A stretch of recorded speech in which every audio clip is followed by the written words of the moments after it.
Hey gang, AV here, and welcome to Storytime. Storytime is going to be a new series I'm starting here on YouTube where I go through my collection. I find a key book from my collection.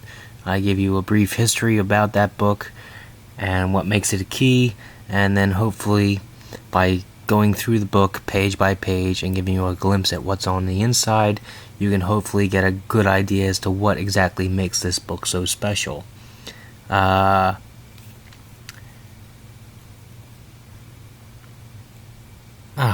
I just had a brain fart. I'm sorry. I figure I'm gonna be doing these to keep you guys interested in watching my channel in the meantime, in between my CGC purchases and or grading submissions. So hopefully you guys can watch this and enjoy, maybe even learn something. This is the first episode, and today we're going to be having a look at the Avengers number 57, which is the first appearance of the Vision, who is a major character in the mythos of the Avengers. So major, in fact, that for a while he was the most iconic Avengers character. That's right, he was even more closely associated with the Avengers than Thor, Captain America, or even Iron Man. For a good while. I can prove it too. If you look up in the top left hand corner, you'll see the headshots of all the active members of the Avengers roster in this particular issue. So you have Goliath, you have a Wasp, Hawkeye, and the Black Panther. The reason why Marvel would do this is so that when you're thumbing through the books on the racks, if you're thumbing from the top left-hand corner, you can easily identify what book you're looking at by what characters are in it.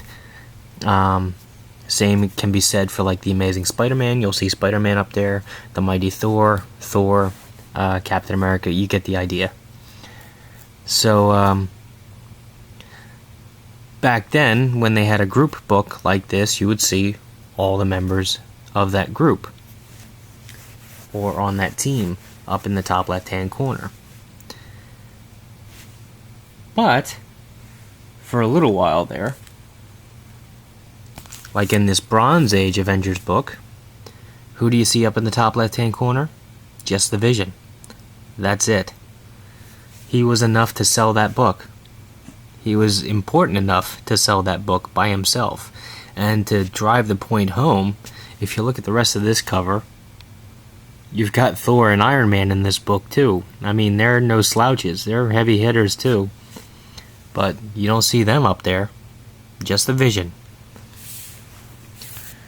As I said before, this is the first appearance of the Vision. He debuted in this book, and he was in almost every issue up until his death. He was an active member almost ever since he came on the scene, and even if he wasn't in the main Avengers title, he was on the West Coast team for a while there too. I really think, like just off the top of my head, there may have been about 20 issues over like a 30 or 40 year span where the Vision was not present on the Avengers team. That's pretty impressive, especially when you consider that's a lot more active duty than even Captain America or Iron Man or Thor have ever pulled, because they've been absent from the book a lot more often than the Vision has. So he's a big deal. Anyway, this is the cover that you've been staring at for the past 4 minutes. And it is an instant classic. The book was written by Roy Thomas, and the cover and artwork were done by John Buscema. Let's open her up. And right off the bat, opening page, you're introduced to the Vision.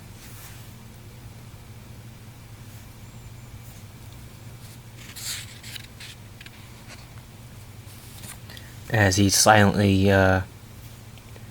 stalks the Wasp. Don't know who the Vision is yet or why he's there. There's Hank Pym at the door. He's about to leave.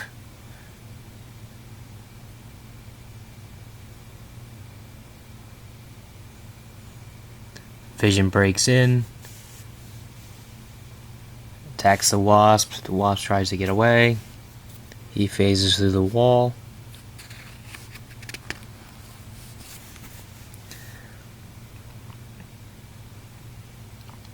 Starts to attack her with his heat beams, but before he can do any damage, he has a meltdown and just shuts off. Keep in mind too, at this particular moment, they don't know he's an android yet. They don't know what happened. They just saw that he collapsed.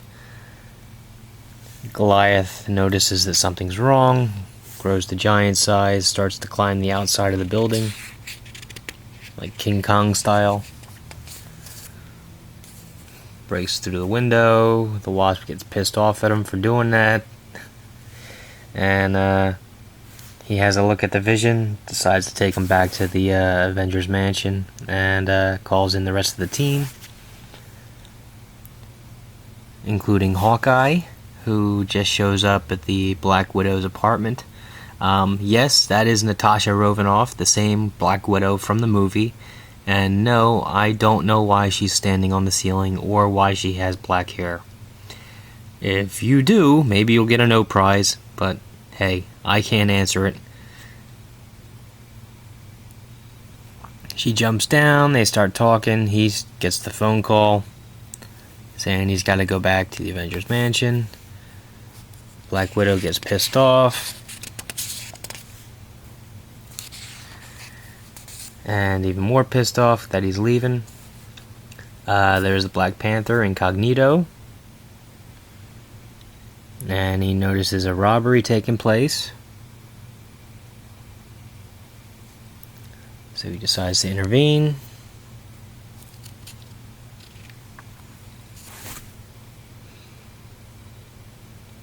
Talks to the officers. Tells them he's got to go. Everybody's back at the Avengers mansion. Hank Pym is done examining the Vision, and he determines that he is an exact replica of a human being, just with synthetic parts and materials, making him a true android.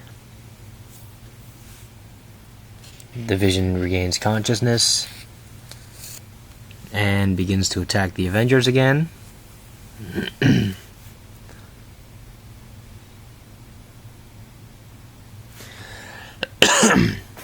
And this is where we're really introduced to all his powers and abilities, namely his strength and his ability to change his density.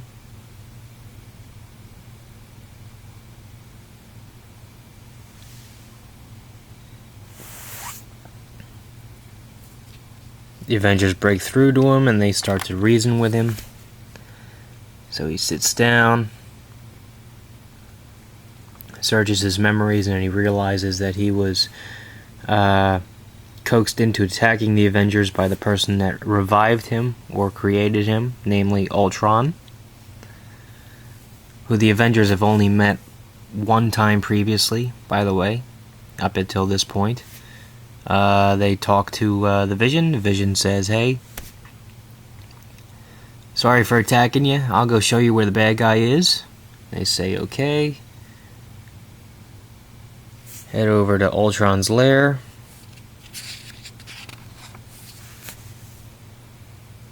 There's Ultron. He sees they arrive and he decides to set some traps for them. Starting off with some flamethrowers. Everybody manages to get out except for Goliath, who falls through a trapdoor and ends up having to fight a giant robot.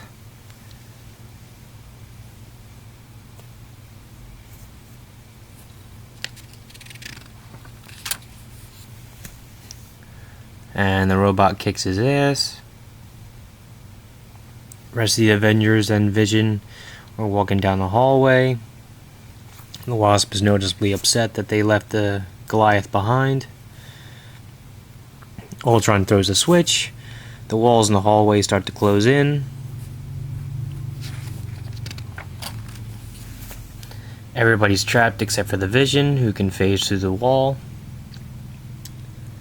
He decides to take on Ultron by himself. And Ultron doesn't like that very much. Gets the better of the Vision, tosses him into a vat of pure energy, I believe they call it. I don't know. It doesn't make much sense, but hey, the Vision phases through it.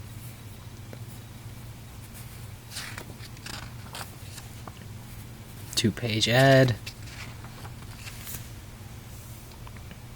And he coaxes the Ultron into lunging at him. He phases so the Ultron passes right through him, hits energy conduit, and explodes. This is before he had a body made of adamantium, by the way.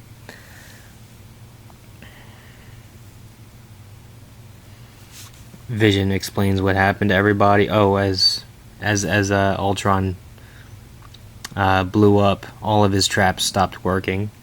The Avengers meet up with the Vision. Vision explains what happens, points out the remains of Ultron, where Hank Pym notices that the head is missing.